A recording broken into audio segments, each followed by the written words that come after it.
Okay, so we're talking about mental health this evening. I'm not quite sure why they asked me to do that.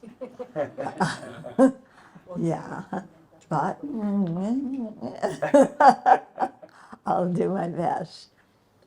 Okay, let's start. Do they have the slides? No. Okay, then let's start with just a little bit of silent meditation. Yeah, watch your breath, let your mind settle down. And then after we do that, we'll cultivate our motivation. So just let your breathing pattern be as it is. Don't force your breath or deep breathe, but simply pay attention to your breath and be aware of how your breath is changing all the time. There's nothing fixed or permanent about it.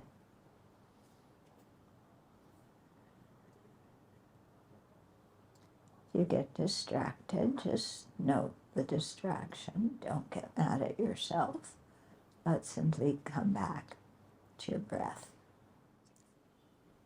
So let's take a moment and cultivate our motivation, because our motivation is the most important part of whatever action we do. So our actions are not evaluated by what other people think, if they praise us or criticize us, but rather on the kind of motivation, the intention with which we do the actions. So since we're going to be talking about the Buddha's advice and the Buddha's teachings on mental health, then it's good if we develop a motivation similar to that of the Buddha, a motivation of compassion, one of altruism. So really pulling ourselves out of our self-centeredness, seeing that we are one person among countless sentient beings, and that all of us are in our hearts the same. We all want happiness. None of us want pain.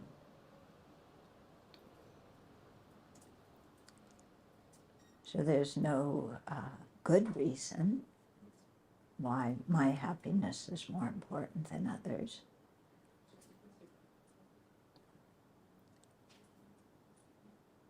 So it's only fitting that we expand our heart and consider everybody's happiness as important, and to work for the happiness of others. And the way we're doing that is by following the path to full awakening, because while we're on the path and after we attain full awakening, we'll have the skill and compassion and wisdom and power to really be able to benefit others effectively. So we're listening to the talk today and sharing this evening for that purpose. So take a moment and generate that motivation in your heart. Okay. So mental health. From a Buddhist perspective, all of us are crazy. Okay? All of us are totally out to lunch, have hardly any contact with reality, either conventional reality or ultimate reality. Yeah, it's kind of shocking to hear, isn't it?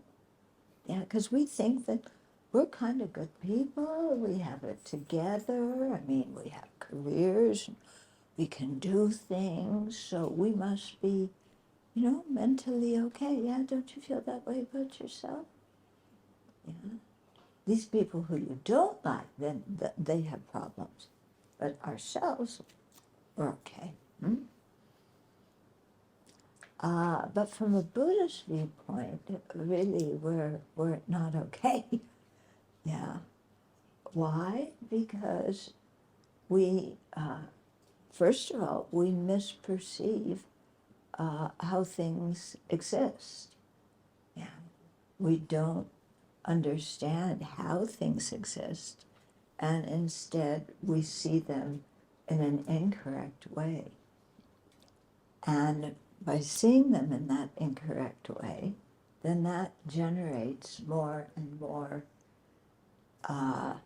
what we call afflictions, mental states that are exaggerated. Okay? So we talk about of the afflictions, and the Buddha talked about 84,000. Yeah, so we all have 84,000. I'm sorry, you are not more important than others by having 84,002. And you are not more important by having 83,999. Okay, so I think 84,000 is kind of an approximation. So those 84 can be condensed into three principal ones called the three poisons, okay? And they poison our mind by disturbing our mental peace, yeah? And they disturb our mental peace because they're exaggerating and they're not perceiving things properly, okay? So one of the big ones is attachment. So we say attachment, it includes craving, clinging, greed, and they all fall under, listen to what they are, when we exaggerate the good qualities of someone or something and then want to hold it, want to possess it. Okay? So, yeah, okay, we exaggerate a little bit, we think. But when we start to really look at our lives, we exaggerate a lot. Yeah. So what are some examples? Well, let's see. I could start with some easy ones that you may not like to hear about. Yeah, because we don't like to hear about, our misperceptions. We think that we perceive everything correctly. Yeah. But when we have attachment, if you noticed how I described it, it's based on exaggeration of good qualities or projection of good qualities. Okay. And because we're attached to someone or something, then we want to be close to them. We develop a whole lot of expectations about them. We get upset if something happens to them. Okay, we can see this very clearly in our lives. And a good example is, well, let's take romantic movies. Yeah. Or romance in your life. Yeah, the romantic movies. Yeah. Oh, he makes my hair stand on end. He's so wonderful. I'm in love. Yeah. And you get all this poetry. Your eyes are like diamonds and your teeth are like pearls. Yeah. And everything about that person is fantastic. Yeah, no faults at all, right? Yeah, everybody's fallen in love, right? At some point or another. Actually, it's fallen in attachment. It's not really fallen. We call it love, but it's actually attachment. Okay? And so everything that person does is wonderful. We want to be with them. We want to possess them. They are mine. Okay? And when you have kids, you know, that child is mine. How many of you have kids? Okay, a good number of you, yeah. My child. Mine. Okay? And so there's a whole bunch of kids in the school, but which kid is most important? My kid. Yeah, my kid is most important. And then what happens when your kid fails their spelling test? Yeah? Yeah, that's exactly it. How could my child fail their spelling test? They won't get into a good elementary school. They won't get into a good high school. They won't get into a good college. Their whole life is ruined. Ruined. Yeah, they spelled cat, K-A-T, and they spelled dog, D-U-G. Oh, dear. How are they ever going to write a PhD thesis? You know, they're going to be a failure for life. My child, I better do something. Yeah? Because this is earth-shaking. Mm-hmm. Because what are your neighbors going to say? Yeah? If your child brings that spelling test home and there's a big F on it, do you grade by A, B, C, D, F? Yeah, however you grade, it's the lowest one. And the neighbors see that on your 6-year-old child's spelling test. And because it's your child, your reputation is at stake, and you're very attached to your reputation. Because you think that what other people think about you is who you are. So you want everybody to think well of you. And to think well of you, they have to think well of your child. So your child has to be perfect. Right? Totally perfect. Better than any other kid. So, you know, in Singapore, I very seldom see children playing outside.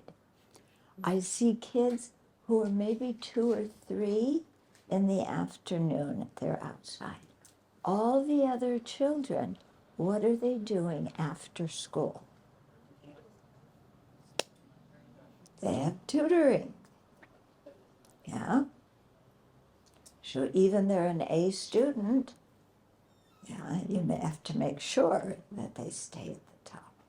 And, you know, it has to be like that. Now, if your neighbor's kid spells cat, K-A-T, do you get as upset? Are you upset? Your neighbor's kid, K-A-T, or dog, D-U-G. Yeah. Do you get so upset? Are you worried so much about your child, that your neighbor's child getting into a good university? No, doesn't matter. They're a kid. Yeah, they can't spell. Yeah, you have to come and sit in the front of the room and be embarrassed because your parents want you here. Yes. Hi, nice to meet you. Hola. My child. Your child.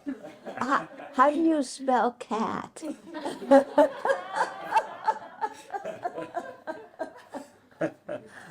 Yeah. So I was just talking about how everybody's very attached to their child, and if their child can't spell, at 6 years old, flunk the spelling test, it is close to a national catastrophe. Okay. Yeah, gato, huh? Gato? Is that right? Did I spell it right? Okay. Okay, so we get very attached to anything that we, is ours, and we inflate, exaggerate its importance. Yeah. And so here you have your child. They've got to be a number one. So what do you never go outside. They never go outside to play. Yeah. They have to be at home doing, you call it what, revision or something? Tuition. Tuition. Yeah, that's not in the US, what we call it tutoring. Okay. Tuition is what you pay to go to school. Yeah.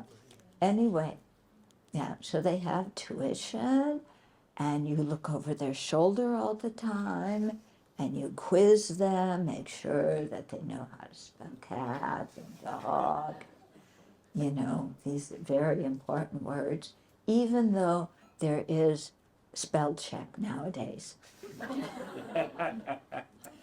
Yeah, and I'm sure if your kid can't spell, the spell check will fix it. Okay. So do you see what happens when we're attached to a person? We start having all sorts of expectations about them, all sorts of demands about them. And so the attachment, we want the best for them, but it also has to do with because they're mine. Yeah, because with the neighbor's kid, who cares how the neighbor's kid spells?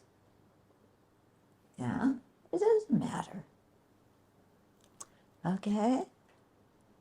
Then material possessions we get attached to. Anybody attached to their car? One person is honest. Thank you. Yeah. Oh no, I'm not attached to my car. But look, I just got a new one and it's shiny. Yeah. And it costs amount of money, and it's really good. And it's mine. Until somebody hits you in the rear, or goes to park next to you and scratches the side of your car. And then again, national catastrophe. How could that happen to my car? Mm-hmm. Okay, so this whole thing about attachment is it's related to I and mine, and then we cling to the object. And if we don't have it, we do everything possible to get it, which sometimes may include cheating people, lying to people, talking behind people's back. We could do all sorts of behavior that creates negative karma in order to get what we want. Mm-hmm. Actually, the former president of the country I live in, I do not call him my president, but he is currently on trial. I mean, the trial is going on these days for fraud, okay, for telling banks, inflating his income, inflating the amount of his property so that he can get better loan rates. Yeah? He doesn't want to pay as much interest on the loan.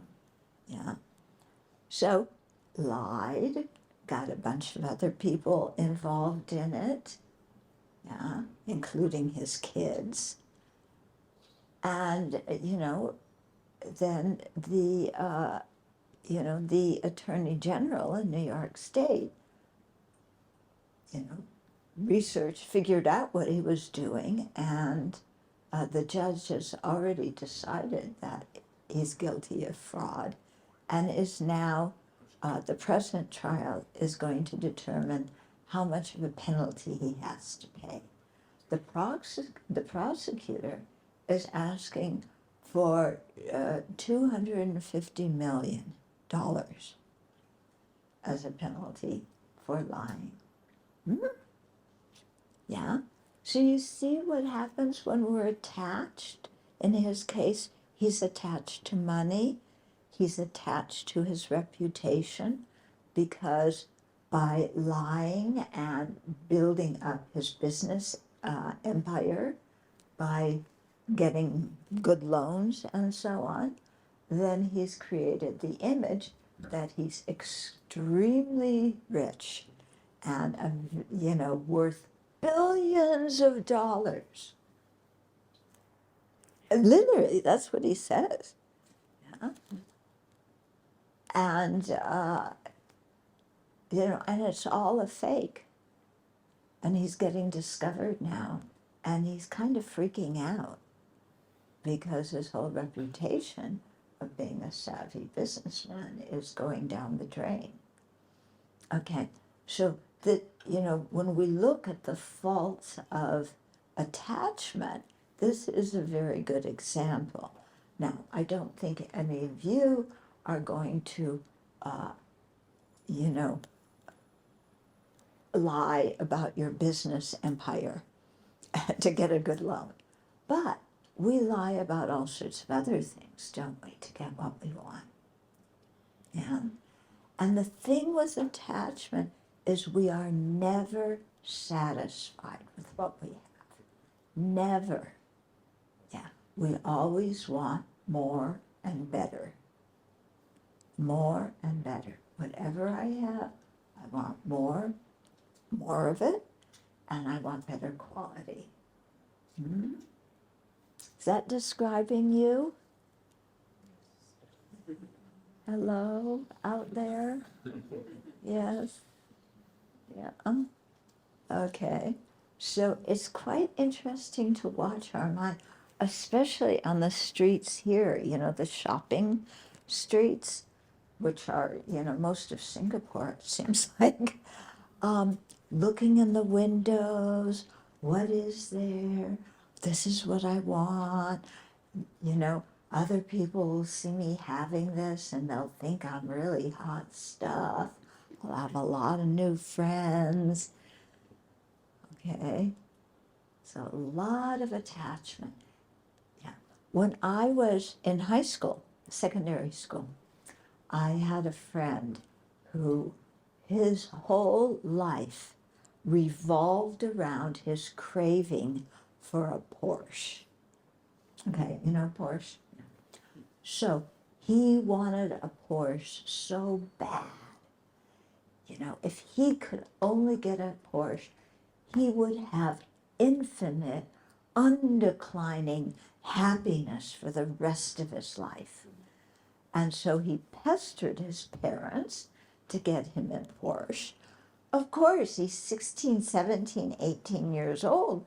His parents don't have the money to spend, however much it costs to get a Porsche, because they're expensive. Yeah. But so finally he finished school, he went to work, he saved his money, he got that Porsche. Yeah. Happiness, finally. Yeah, after all those years of craving and nagging his parents, being unhappy and feeling like his parents were mean and he got cheated out of, you know, the happiness of life because he didn't have a Porsche. So he finally got that Porsche. And then I don't know how long it took afterwards, at most a year. Then the Porsche was a year old. Who wants a year-old Porsche? Yeah. You want a new Porsche. But of course, this was one that he had paid for and he didn't have enough money to do it. So what you see when we have a lot of attachment and craving, you know, there's always dissatisfaction, more and better, more and better. But even when we get what we want, we aren't satisfied.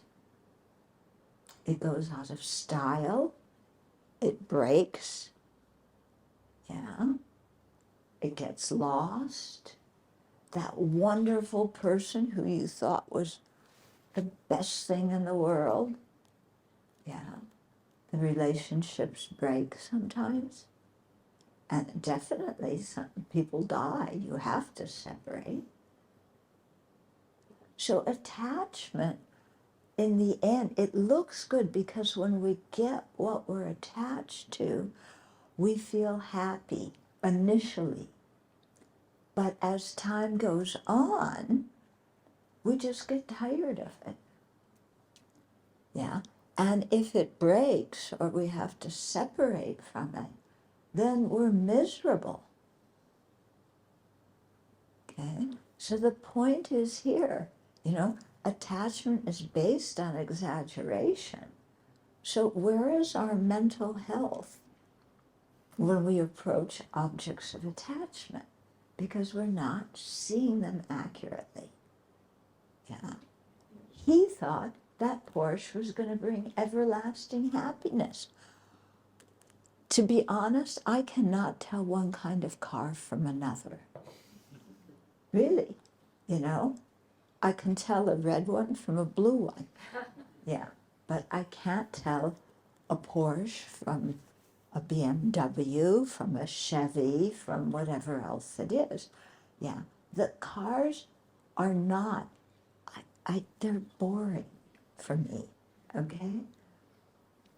So if cars and Porsches were really as wonderful as my friend thought they were, inherently coming from their side, then I should have thought that the car was just as wonderful as he did.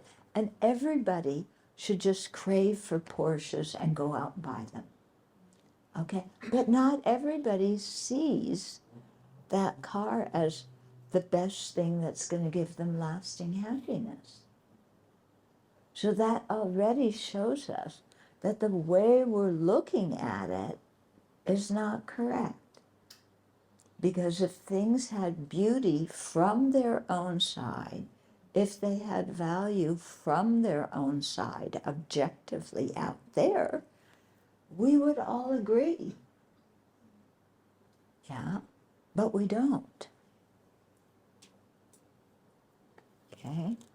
So it's quite interesting to look at our lives and really see what we're attached to and how that attachment, it's like, you know, you've seen donkeys with rings in their noses. Yeah. It's like our attachment is like, we're like donkeys with a ring in our nose, and our attachment just leads us here and there and here and there to get something.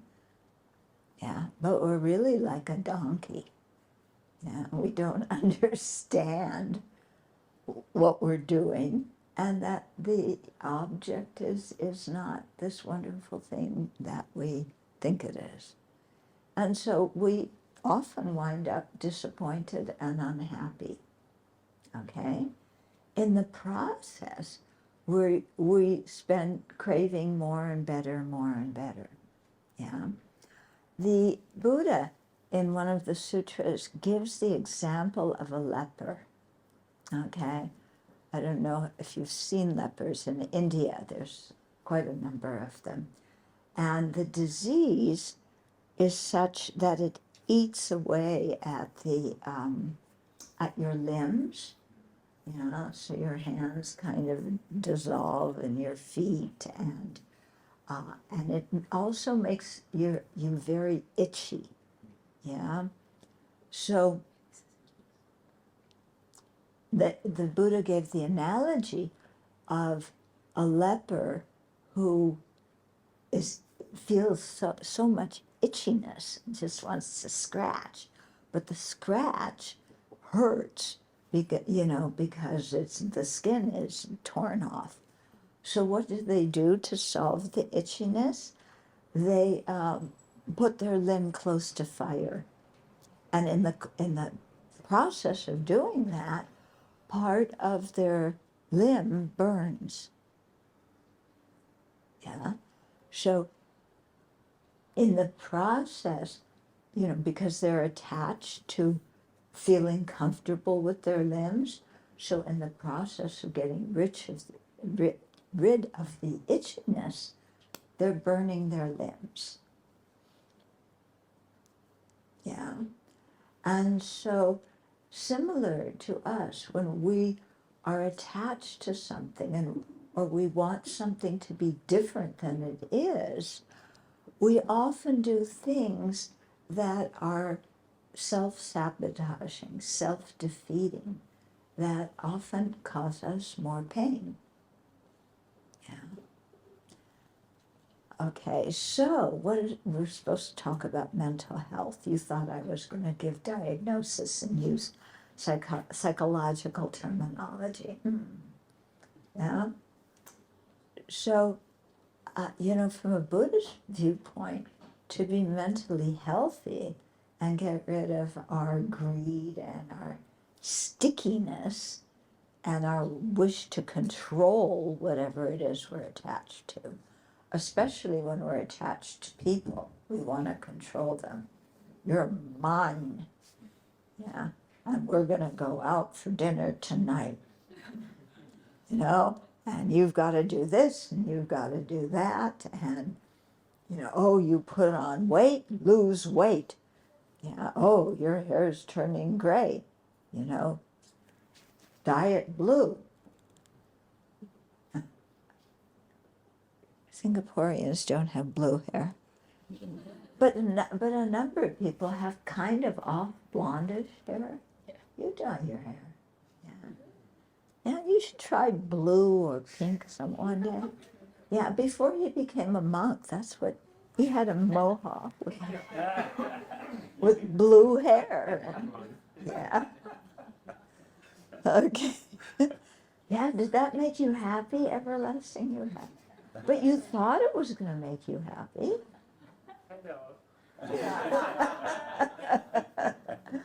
Yeah. So, to loosen our attachment, what we have to, come to do is see that whatever it is we're attached to is not really as great as we think it is. Your kid, the other kid, your neighbor's kid, they're just kids. Yeah?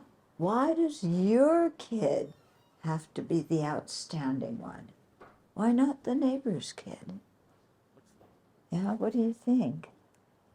Yeah? Do your parents put pressure on you to be best? No?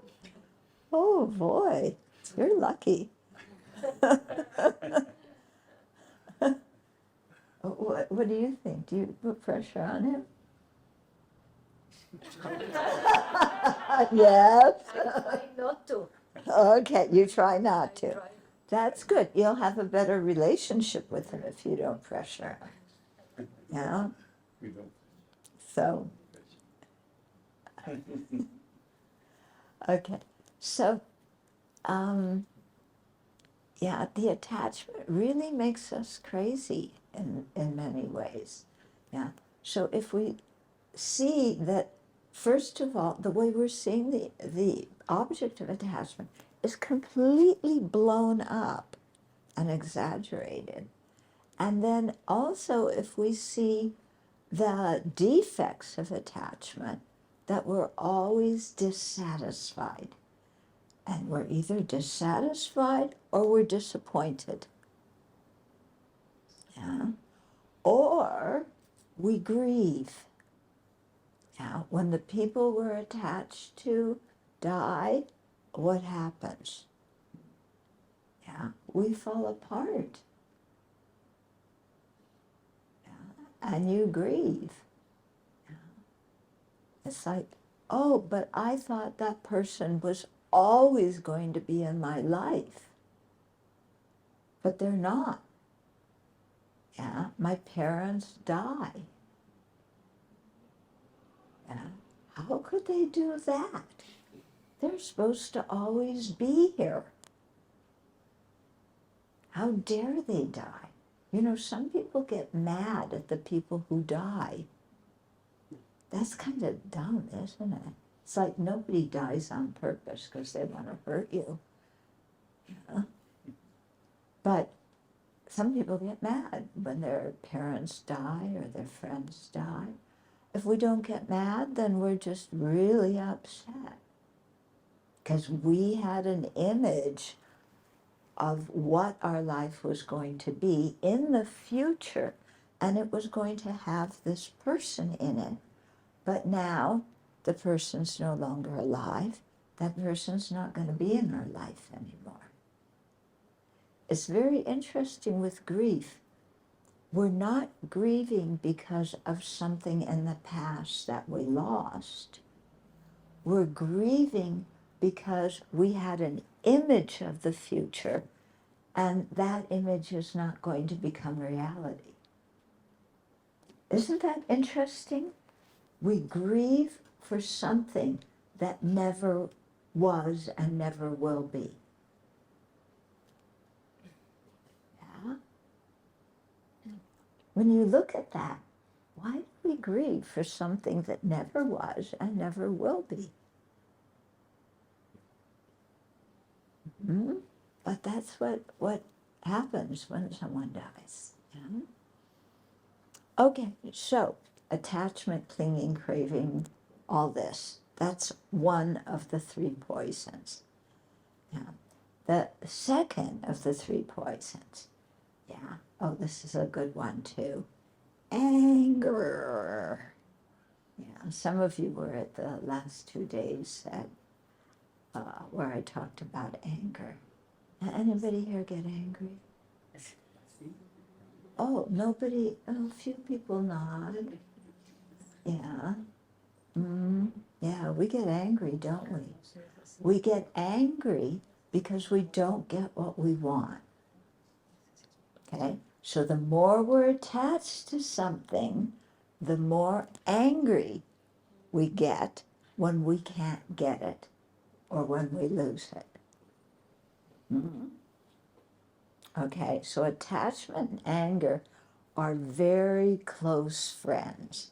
Even though when we have attachment, we're happy, but when we're angry, we're miserable. But those two play off of each other. Okay, so listen to what anger is from a Buddhist perspective.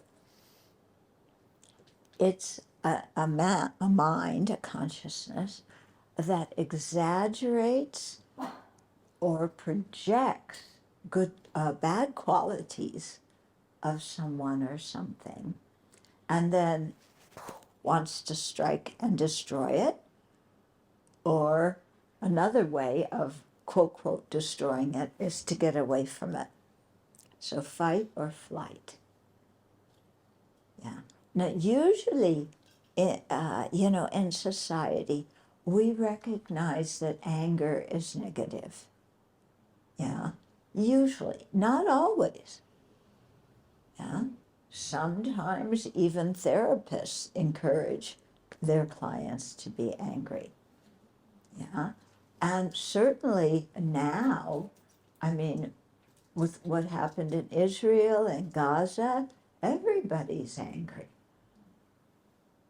Yeah, the Israelis are mad at Hamas, and the Palestinians are mad at the Israelis, And, you know, it's just, where do you even see a solution when people are that attached and so have that much rage?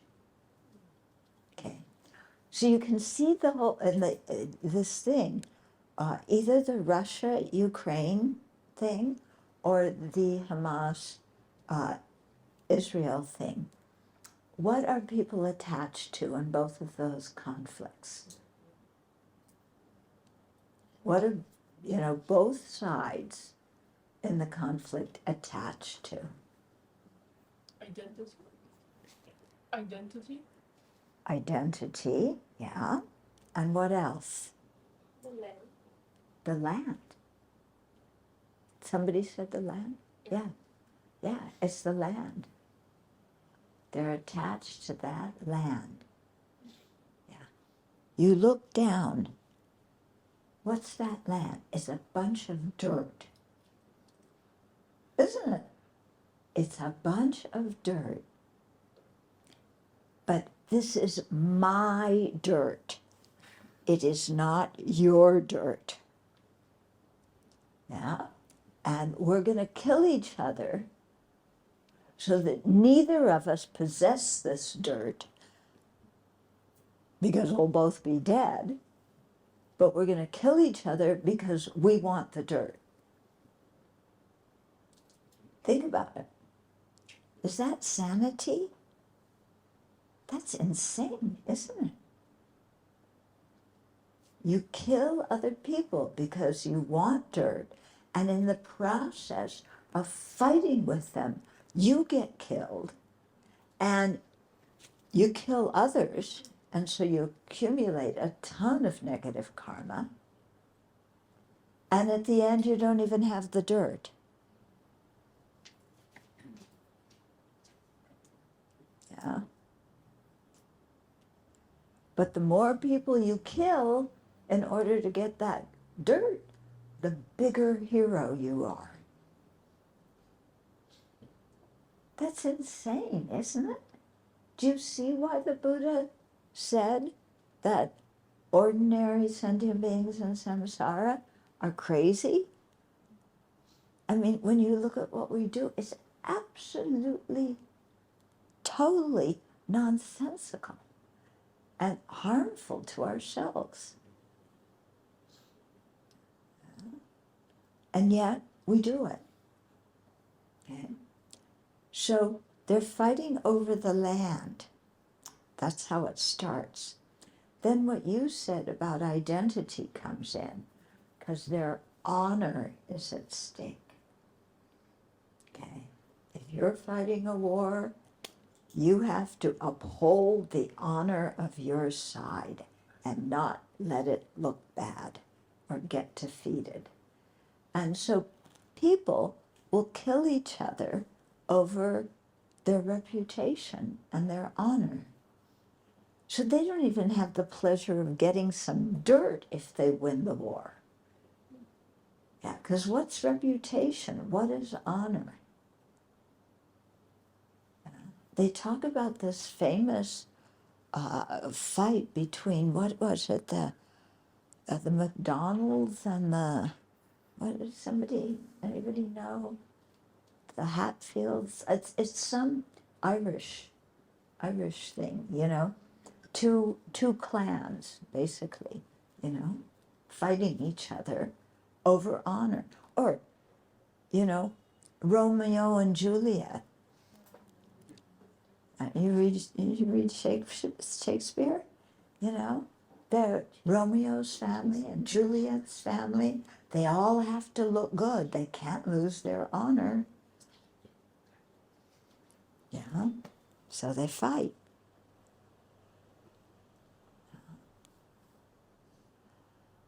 So in the world, you know, in a worldly way,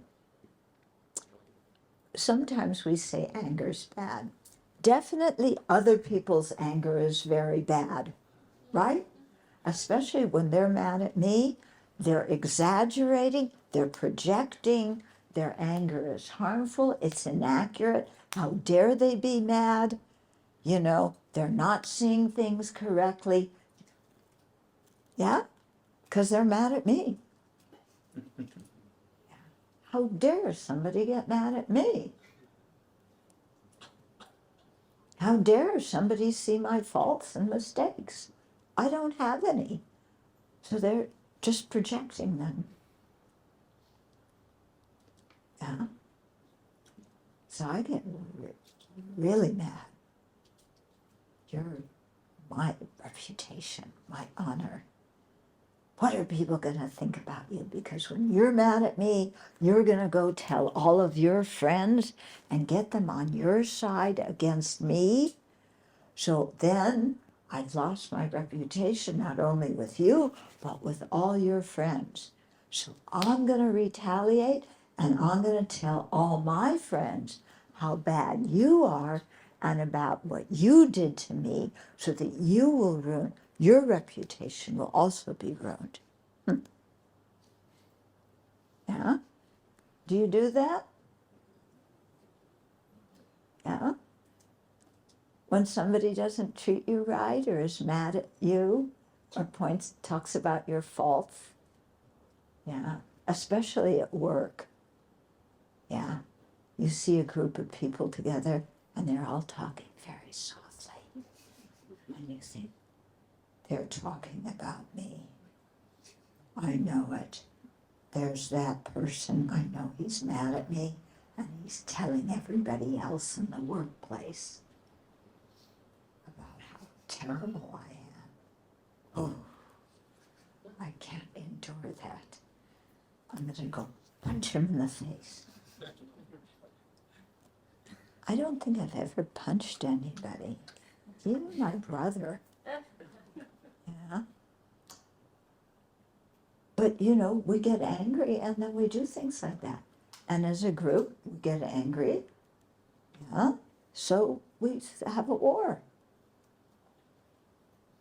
Yeah. Everybody loses in a war. When you see the pictures of the bombed out buildings in Ukraine, do they look any different than the bombed out buildings in Gaza? No, they're all rubble. And they say that we human beings are intelligent. Yeah, that's what the people at the universities say. They say we're intelligent. I think that very often we're kind of dumb. Yeah.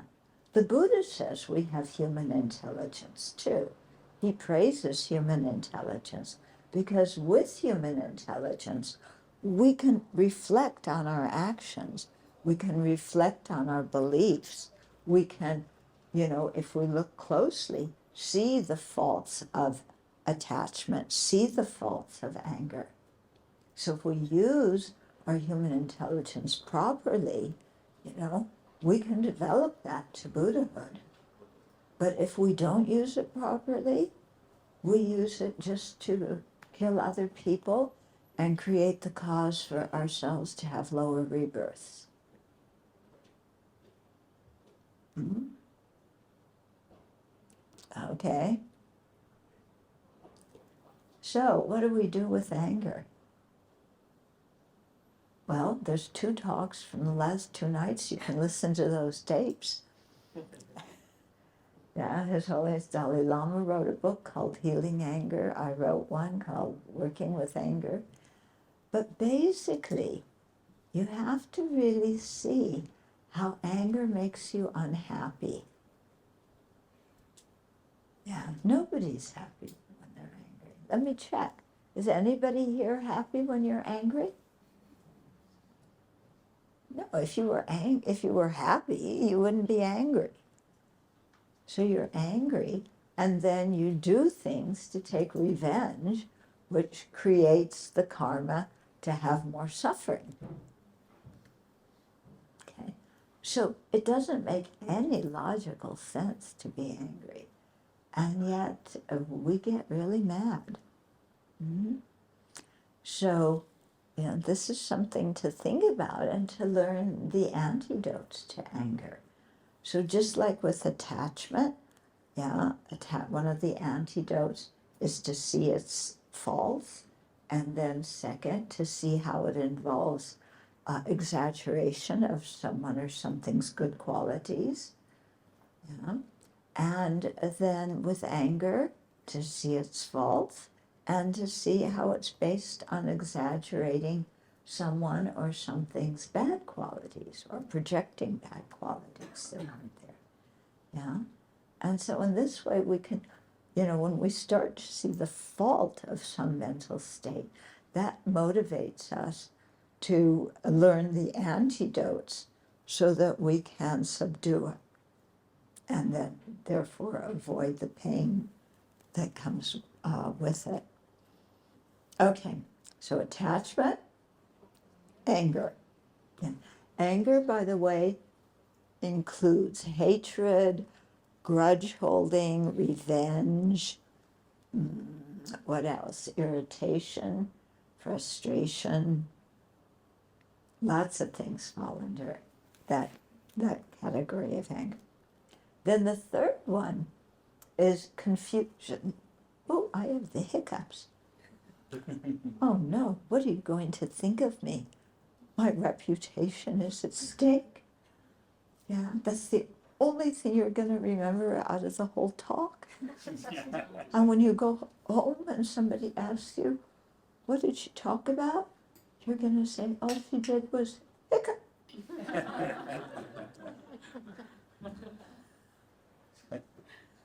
Yeah, oh, my whole reputation.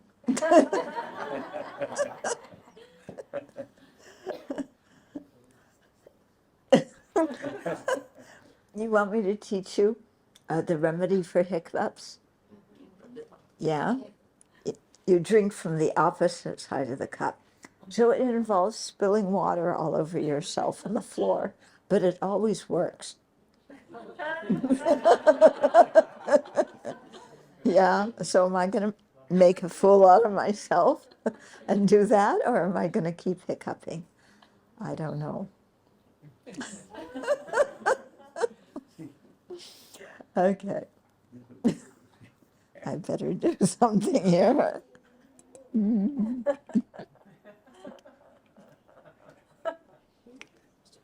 You can't take a picture.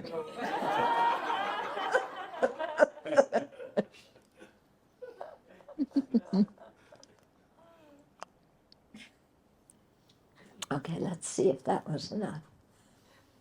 Okay, so the third one, let's get back to the topic, is confusion, or sometimes they say ignorance. Okay, so ignorance can refer to our ignorance of how things really exist, yeah, in a deeper way, their deeper nature. Or ignorance can be also of how they conventionally exist and how things function on a conventional level. And here, the most, regarding conventional, the most destructive kind of ignorance or confusion is of karma. Okay, so karma means action. It's what our mind does, our emotions, our thoughts, our speech, our physical actions. Okay, and so these are called the three doors: body, speech, and mind. And through them, depending on our intentions, on our motivations, we create karma. We create actions. Karma just means actions. Yeah. When we create karma, when we finish an action, there is, for lack of a better way to describe it, like an energy trace that is left over. Okay, we did that action and that made a difference. So that is called a seed of karma, and those seeds of karma go along with our mental continuum. Yeah, and when they meet the proper conditions, then they ripen into what our experience is. They ripen into what we're reborn as, into our very habitual thoughts and feelings. and even into the kind of environment that we're born into. Yeah? So creating good karma is quite important if we want to be happy, and avoiding destructive karma is also important if we want to be happy. Okay? When we get confused about karma, then we want happiness, but we create the cause of suffering. Okay? Take Putin, for example. Yeah, he's a good example. He wants, attachment, craving. Putin wants to be known as, they don't have czars anymore, but, like a czar, the big wig of the country, who has unified what used to be the Russian Empire. Okay?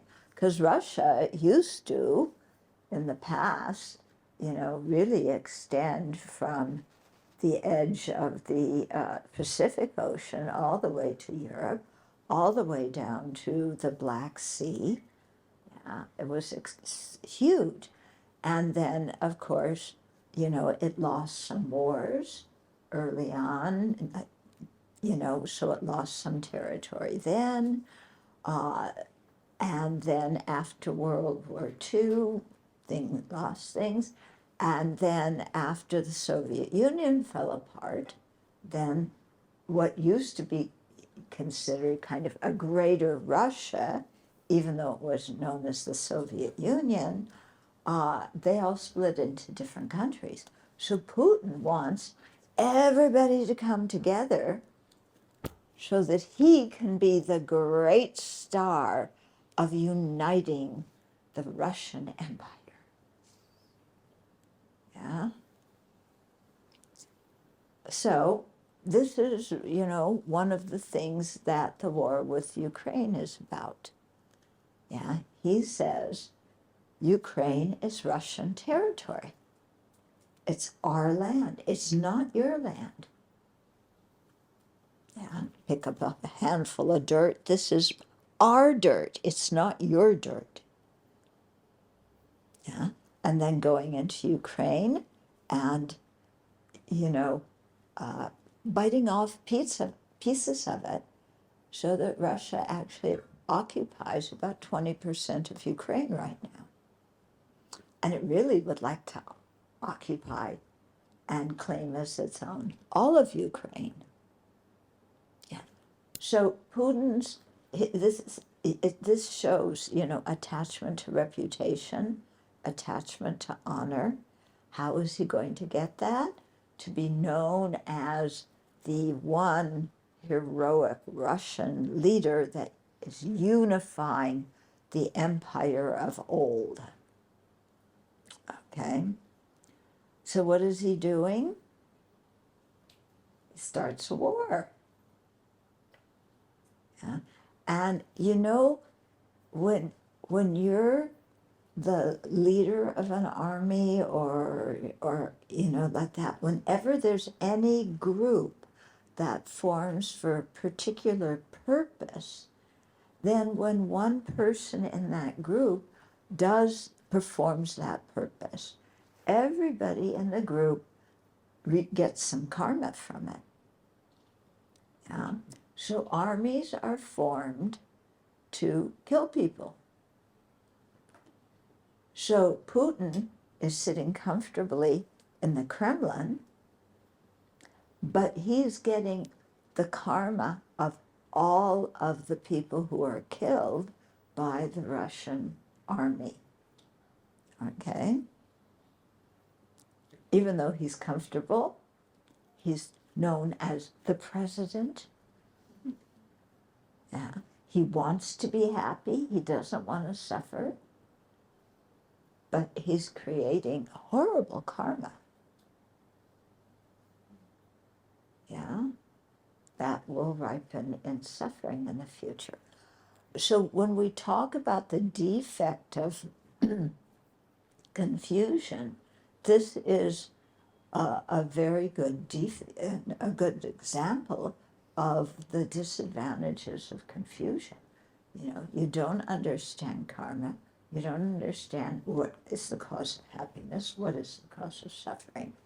And so you create lots of negative karma and hurt a lot of people, and create a lot of confusion in the world in the process of it. Mhm. Okay. Lots of times, you know what's interesting about confusion? Yeah. Confusion is like sitting on the fence.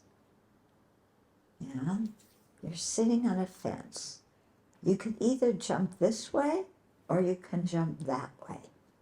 And you don't know which way to go. Or sometimes the fence is really complicated and you could jump this way and this way. You have many different options.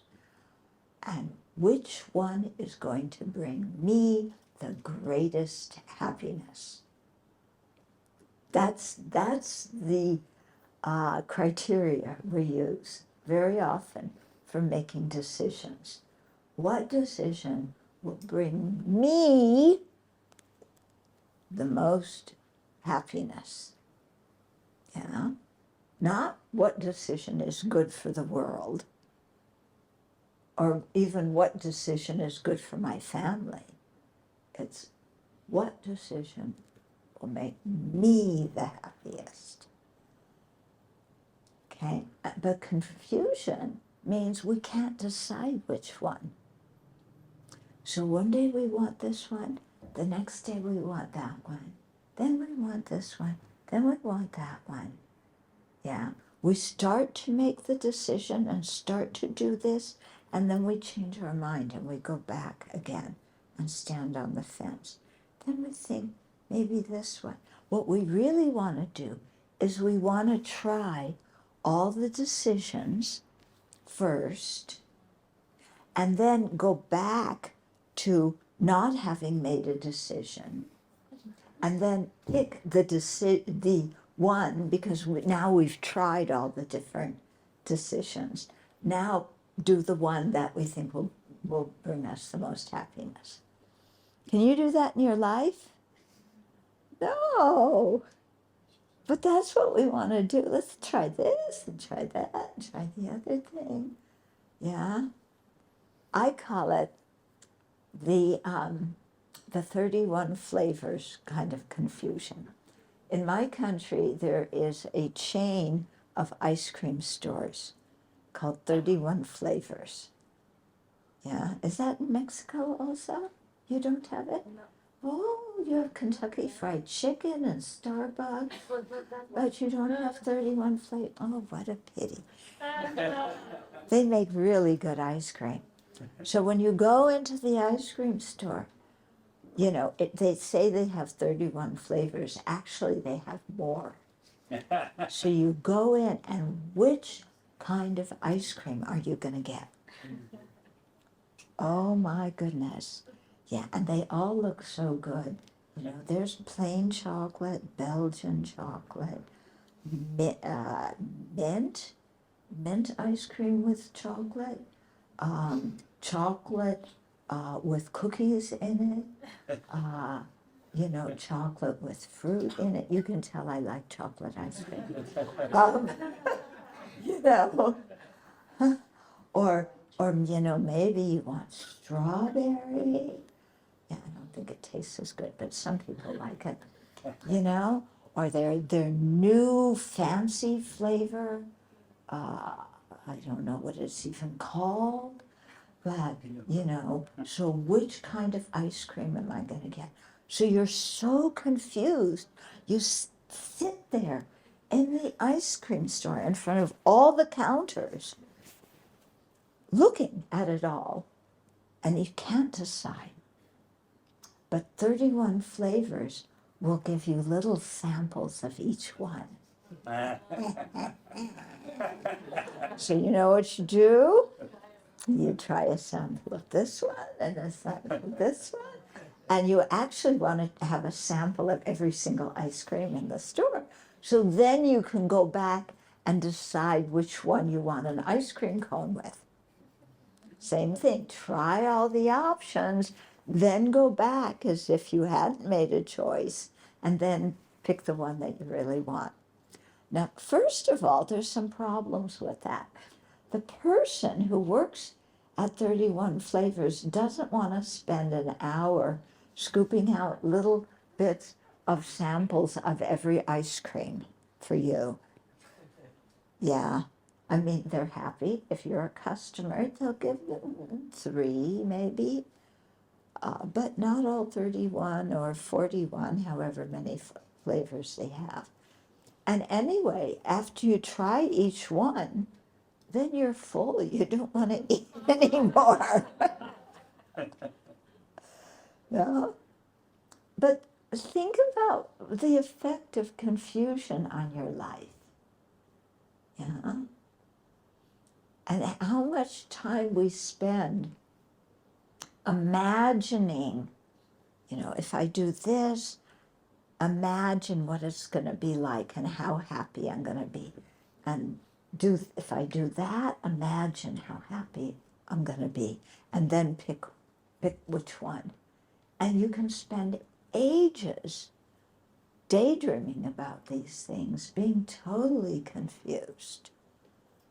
Yeah? So there's definitely some disadvantages to confusion.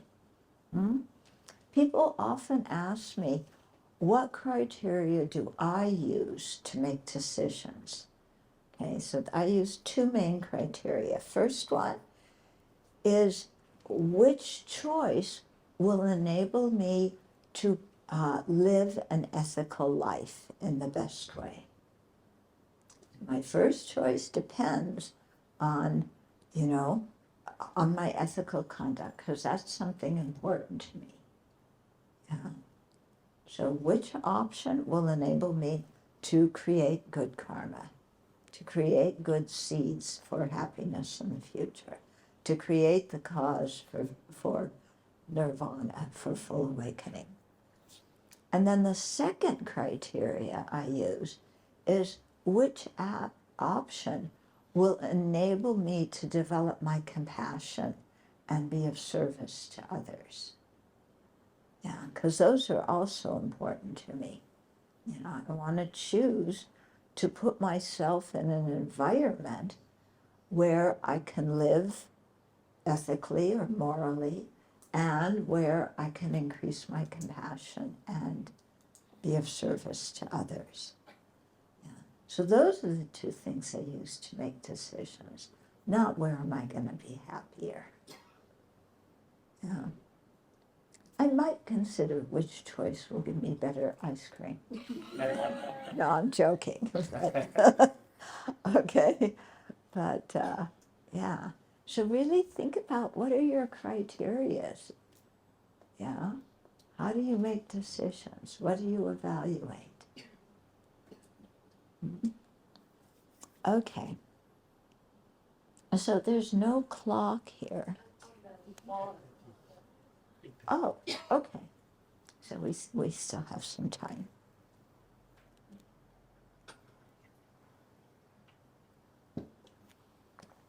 Okay.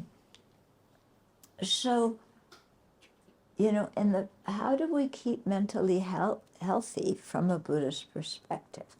One way is we learn to notice when ignorance, anger, and attachment are manifest in our mind. We learn the antidotes to them. We practice those antidotes in our daily meditation practice.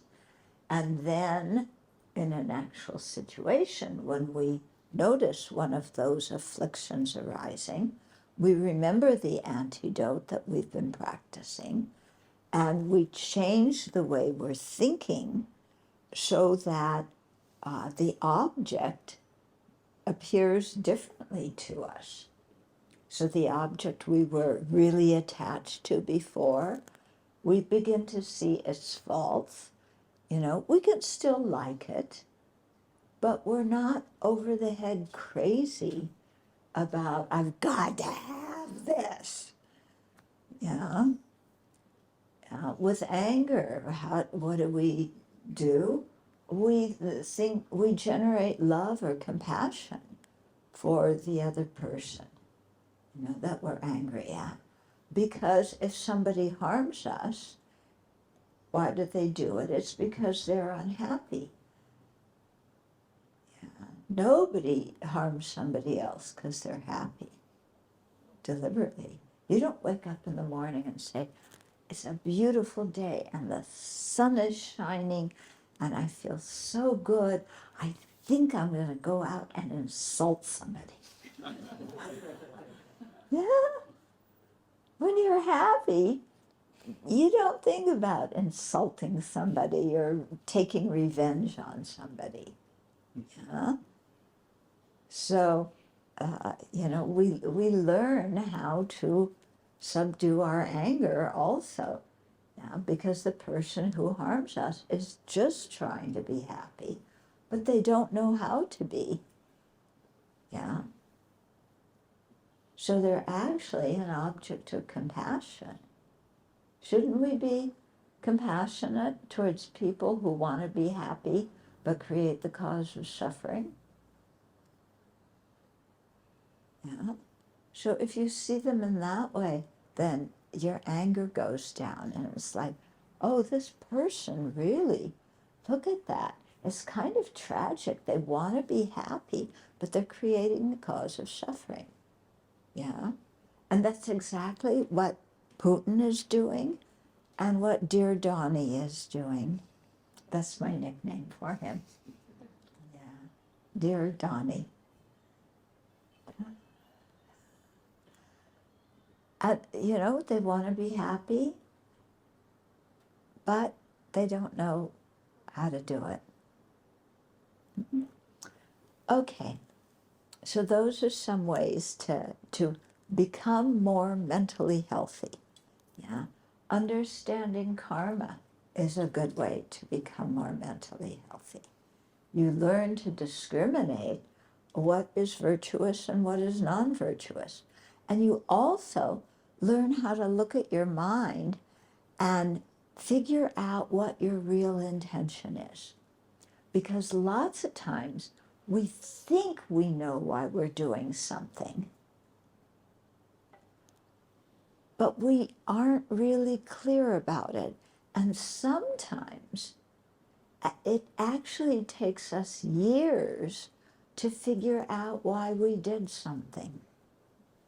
Have you ever had that experience of doing something and then you realize maybe a year or 2 or 3 years later that you did that action, but not for the reason you thought you did it? You actually had another reason, another motivation in your mind. Yeah? So we do this sometimes when we're, what's a good example? Okay, somebody comes and tells you that they have this fantastic business deal. And if you invest your money with them, it's going to go way up. Yeah, and you're going to make a ton of money. So it sounds really good. Yeah? And you're attached to money because you start thinking, oh, if I have money, then I can travel here. I can get this car. I can get some jewelry. Whatever it is that you've been craving. So you want that money. That business deal looks good on the surface. But what's your motivation? Yeah? Greed, isn't it? Greed, attachment. So in the back of your mind, there's some little kind of itchy thing that says, this guy is a really smooth talker. Is he telling the truth? Or is he just trying to hook me into an investment so that he can make money off of it? There's that little thought in the back of your mind. that maybe it's not so good to do this because that guy may not be honest. But you're so attached to everything you can get with that money that you ignore the part of your mind that says, be careful, learn more about what he's saying. Don't invest yet, research it. But you ignore it because you so much want all those other things with attachment. Okay, so you buy it, you invest in it, yeah, and then it goes plop, and you lose most of your investment, and you get really angry, okay, and you're angry at that person, but then after a while you start looking, and you start, instead of saying, he did this, and he lied to me, and he deceived me, blah, blah, blah, you start saying, why did I trust him? And then you remember, oh, actually, I had some doubts about if this guy was trustworthy or not. But I was so attached to getting rich quick that I ignored my doubts. And I just went ahead with it. So is it really his fault that I lost my money? It was actually my confusion, my ignorance, that I didn't pay attention to what was a red flag. There was a big red flag, but I was so greedy, I just ignored it. So sometimes in our life, we don't see our faults, our inaccurate and distorted motivations until years later. But the thing is, when you do see them, learn from them. Yeah. Don't sit there and say, oh, I'm so stupid, I'm so dumb. And don't go, he cheated me, he cheated me. Blame, either blaming yourself or blaming somebody else is useless. Okay, learn from the situation. Yeah, oh, there were some red flags. Yeah, he was a smooth talker, and the way he answered my question, I had some doubt, but I didn't really check up and investigate. So in the future, yeah, if I have some little doubt, I'm going to slow down, not be so greedy, and really research the project and make good decisions. If you can learn from your mistakes in life like that, then you really become a wiser person and a better person. If you blame somebody else or yourself, you're miserable, and you never are able to improve yourself. Okay. So let's pause here, and you may have some questions. Yeah. I should warn you, when you ask questions, if you ask me a specific question, like if you start off and say, this guy came to me and wanted me to buy stock in Elon Musk's new spaceship to where, who knows, to Jupiter, yeah, and it sounded really good, and I would be the first person on the spaceship, and Elon Musk, he's really bright, and he makes these things happen, yeah. If you ask me some specific question like that, and the question at the end is, well, should I invest or not? I'm not going to be able to tell you. Okay? if you're very attached to somebody, and this happened one time. I was in Malaysia, and after a Dharma talk, one lady came to see me, and she said, "You know, I've been dating this guy for a really long time, and I don't know if I should marry him or not." Okay, so she was in the middle, she was on the fence. Should I marry him or not? As if I'm supposed to know.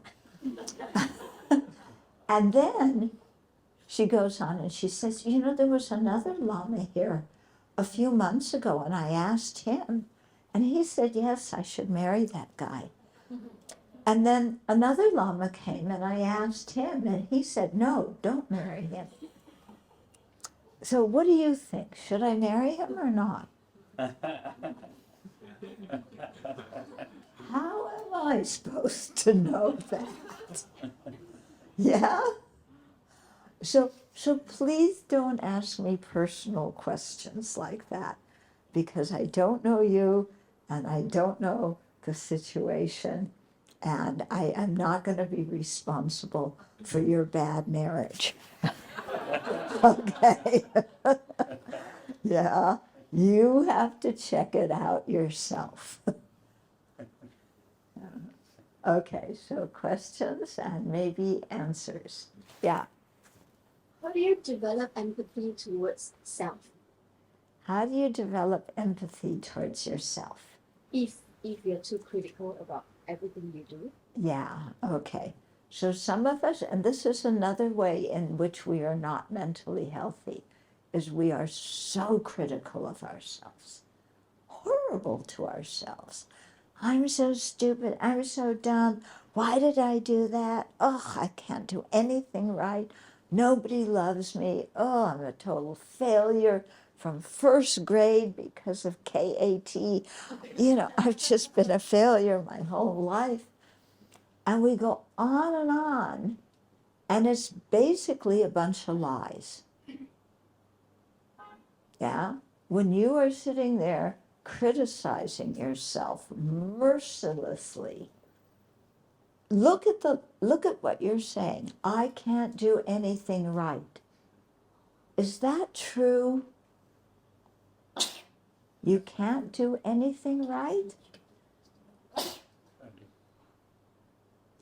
Yeah, that's not true. Nobody loves me. Is that true? Nobody loves you? Yeah. So look at those thoughts when you're criticizing yourself and see that they're totally irrational. Yeah.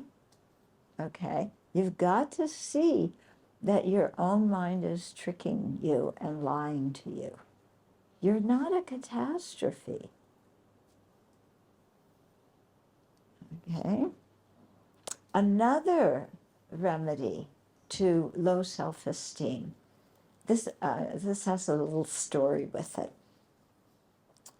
Some years ago, His Holiness the Dalai Lama was having a dialogue with some scientists, yeah, and he does that periodically, and I happen to be able to attend and observe. And the issue of self-esteem came up. And one person there, one of the Buddhist practitioners, said kind of what you just asked, and said, I teach people meditation, but people just are so down on themselves and criticize themselves so much, And His Holiness was really puzzled. Yeah. And so he looked around the room, the whole audience was, mostly PhDs and people, who were very successful in their lives. And His Holiness looked and says, who has this kind of low self-esteem? And everybody looks at each other and says, well, we do. All of us do. And His Holiness goes, why? You're so successful. Why do you think that you're not good? And then we started brainstorming. It was a really interesting discussion. Why are we so self-critical? Why do we lack empathy for ourselves when we make mistakes? Yeah. And he was so, it was really hard for him to understand that, because it seems like Tibetans don't do that so much. They aren't so self-critical. Yeah, they may do it. I'm making a generalization. Some of them do it for sure. Okay? But he was puzzled. Then after that, I was listening to him, and because he was giving a series of public talks in different places, and I attended them, and he kept talking about how compassion is an antidote to low self-esteem. Yeah? Compassion is based on empathy. It's based on understanding a person. It's based on giving somebody a break from our relentless beating up of them, including ourselves, about how bad we are. And he kept talking about compassion as an antidote to, low self-esteem and lack of emptiness. And I was saying, I don't understand. How is that an antidote? Because, they usually say, psychologists usually say, you have to love yourself before you can love somebody else. But that's not what His Holiness was saying. He was saying, you have to love somebody else. Yeah? And then you can love yourself. Why? Why? So I pondered that for a long time. And what I came up with was when we have compassion for somebody else, we're taking the focus off of ourselves. We're paying attention to the situation and life and feelings and experience of other people. When we're paying attention to what others are going through, we can't at the same time just be focusing on me, I, my, me, I, my, mine, because we're paying attention to others. Yeah? And, the more I thought about that, the more it really made sense. Because when we're super focused on ourselves, especially with this kind of self-criticism, I'm so bad, I can't do anything right. Yeah. When we're so self-focused, it really makes us miserable. Yeah. When we turn our focus to other living beings and we have a kind heart towards them, then we feel good. Yeah. When you can help somebody and make something better in their life, even if it's something small, do you feel good about yourself? You do, don't you? Even if it's some small thing that you did, you think, oh, yeah, I contributed to the welfare, to the happiness of somebody else. I'm happy that I'm able to do that. So that's how cultivating love for others, which is the wish for them to have happiness and its causes, cultivating compassion, the wish for them to be free of suffering and its causes, how cultivating love and compassion becomes an antidote to our low self-esteem and all of this lack of empathy and self-criticism. Yeah? So try it. Okay. So Yes. when people say that you have to love yourself first in order to be able to love others. Hold no truth. What was the last phrase you said? When you, Holds no truth. holds no truth. Because I do not understand why we have to first love ourselves in order to love other people. When His Holiness kept stressing, and you said as well, that if Yeah. we have compassion for other people and if we do things for others people and other people feels happy, it makes me feel happier. So Yeah. I don't have to really love myself for, Right. for the matter. Right. Right? So So that's- that holds no truth. Yeah. Yeah. I mean, that's what His Holiness is proposing. Yeah. Because I've also seen people, you know, you hear you've got to love yourself, you've got to love yourself. So I remember I gave one talk, and one person came up to me afterwards and said, you know, I think I might have been talking about compassion, and they didn't understand what I was saying very well. And they said, I've been compassionate my whole life. I've taken care of my family. I raised children. I did all these things for other people with compassion. I'm tired.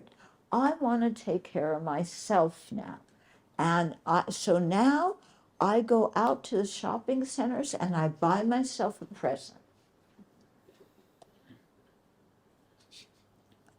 Okay, if that's going to make you happy, it's probably going to put you in credit card debt, but never mind. You know, she didn't know how to love herself. She thought loving herself was buying herself presents. Yeah. You buy yourself presents. Is that kindness to yourself? Yeah. Especially in societies like here, where people, you have plenty, don't you? In fact, you probably have cupboards and closets full of stuff that you don't use. So is buying something going to make us happy? Yeah.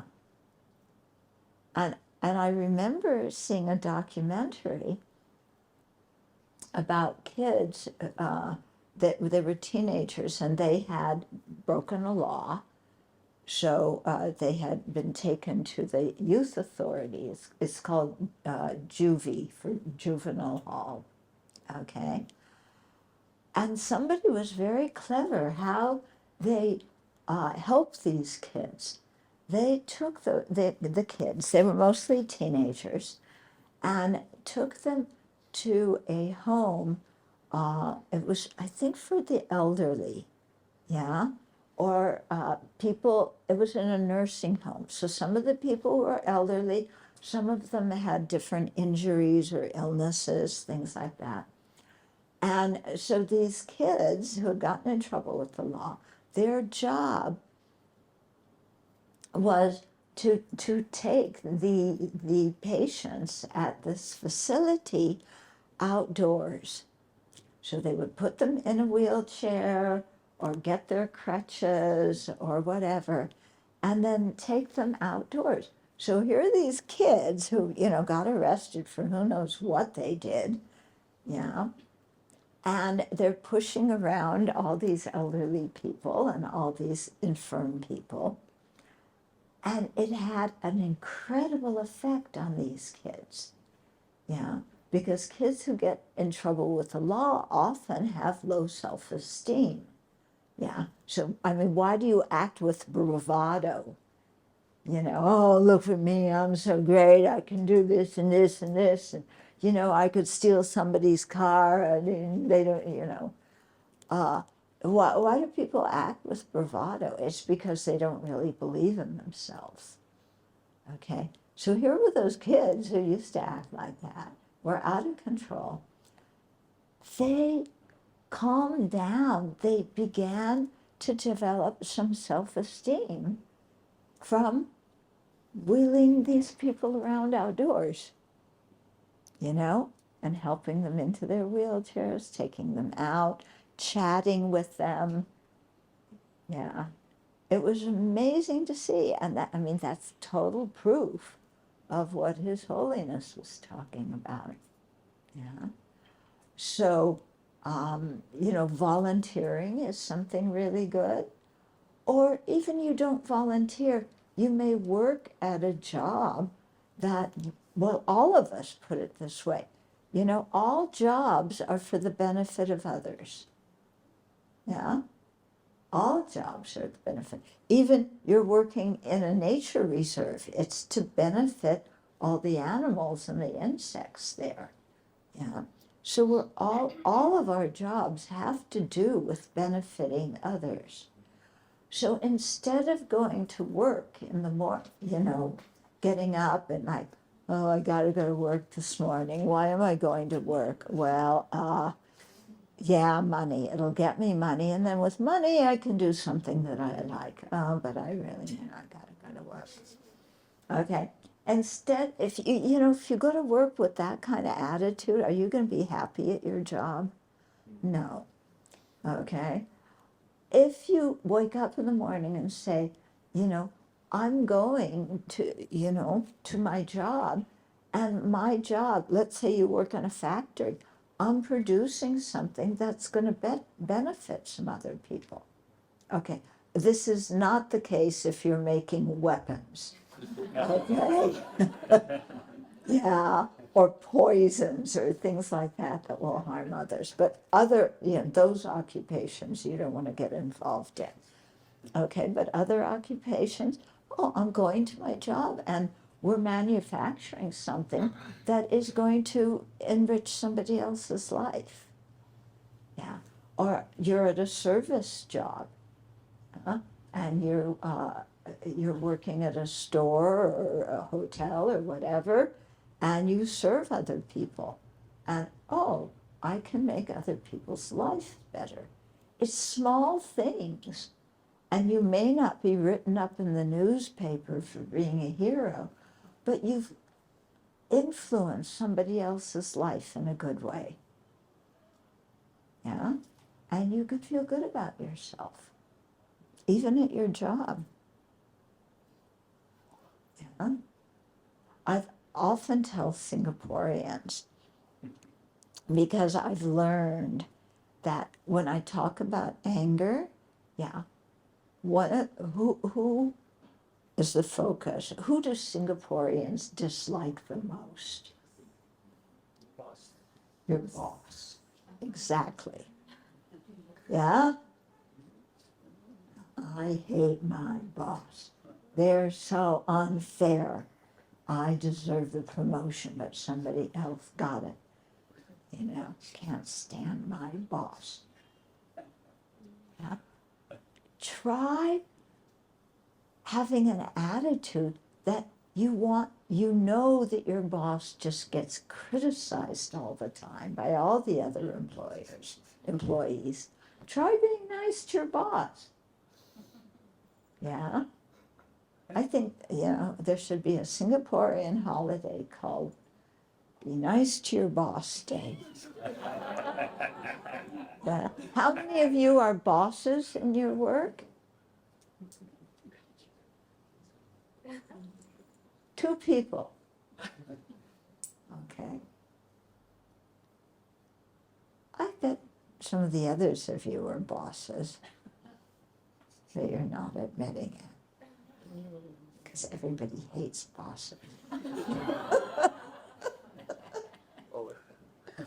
Yeah? The thing about it, try being nice to your colleagues. Try being really nice to your family and your neighbors. Yeah, just small things. You don't have to be some, magnificent person, Mother Teresa, the Dalai Lama, whoever it is, the Venerable, the nun who does Suchi. What's her name? What? Chungyan. Yeah, you don't have to be Venerable Chungyan. Yeah? But whoever you're around, have an attitude of kindness towards them and see if that helps you be happier. Yeah. When you're kind to others, don't expect a thank you. Yeah, that's hard. Because, gee, it sure would be nice, wouldn't it? And it's only manners to thank somebody who helps you. And they could give you a present too to express how grateful they are.